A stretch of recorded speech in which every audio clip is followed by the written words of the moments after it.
प्यारे प्रभु यीशु मसीह के नाम में जय मसीह की। तो आज हम इस वीडियो में जानेंगे कि बैप्टिज्म अर्थात बपतिस्मा क्या है। बपतिस्मा एक बाहरी निशान है जो हमारे अंदर हुआ है।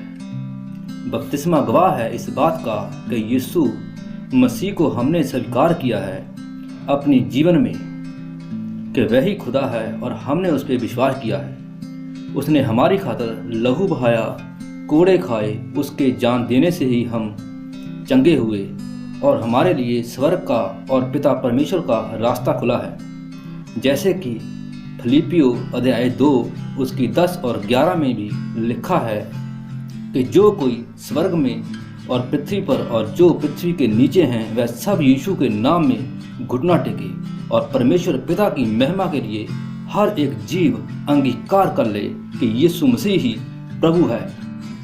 हालेलुया।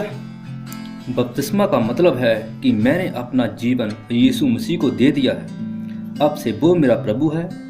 बपतिस्मा एक लड़की की एंगेजमेंट रिंग की तरह है जो प्रतीक होती है कि अब उसका सारा जीवन उसके पति के लिए हो गया है। जैसे शादी की रिंग हमें याद दिलाती है कि किसी दूसरे के लिए हम अलग किए गए हैं, उसी तरह बपतिस्मा हमें याद दिलाता है कि हम प्रभु यीशु मसीह के लिए अलग किए गए हैं और हमारा पूरा जीवन उसी के लिए ही समर्पित है। हालेलुया।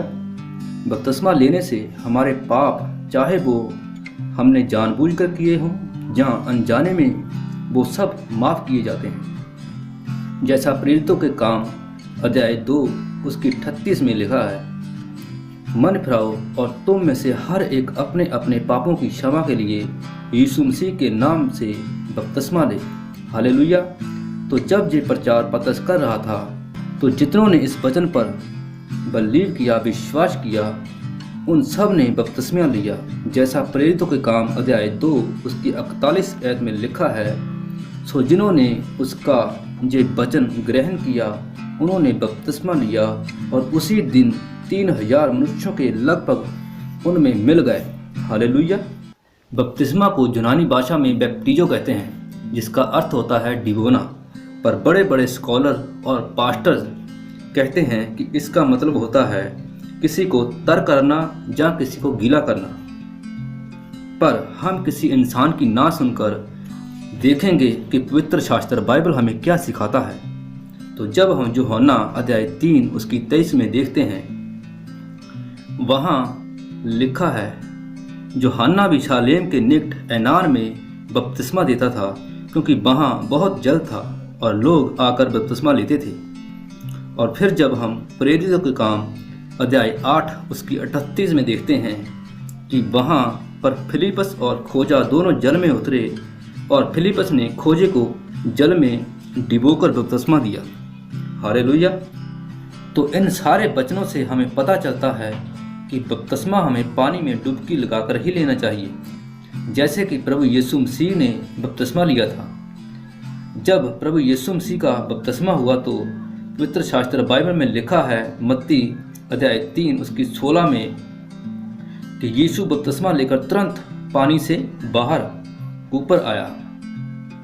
तो ये सारे वचन गवाही देते हैं कि बैप्टिजो अर्थात बपतिस्मा का अर्थ है डिबोना, ना के तर करना और ना गीला करना। तो अगर आप भी बपतिस्मा लेना चाहते हो तो पानी में डूबकर ही लें, ना कि जल को अपने ऊपर छिड़काकर और ना ही जल के छींटों से।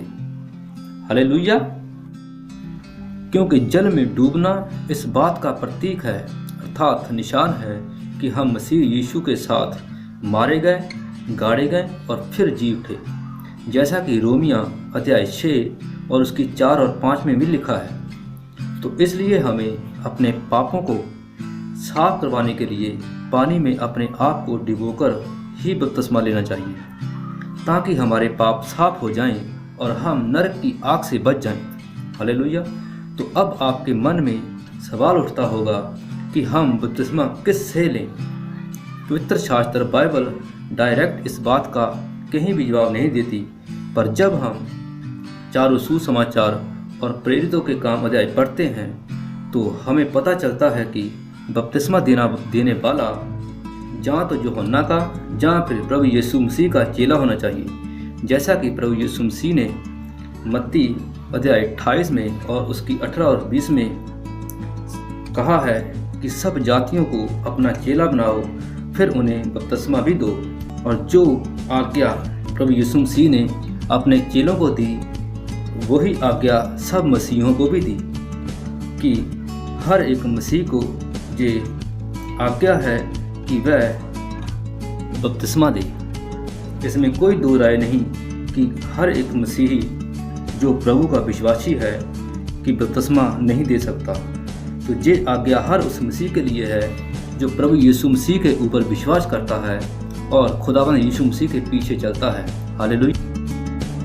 तो प्लीज़ इस वीडियो को अपनी नॉलेज बढ़ाने के लिए या अपने तक ही सीमित ना रखें, किसी और की भी सहायता के लिए इसे आगे शेयर करें। प्रभु आपको आशीषित करे।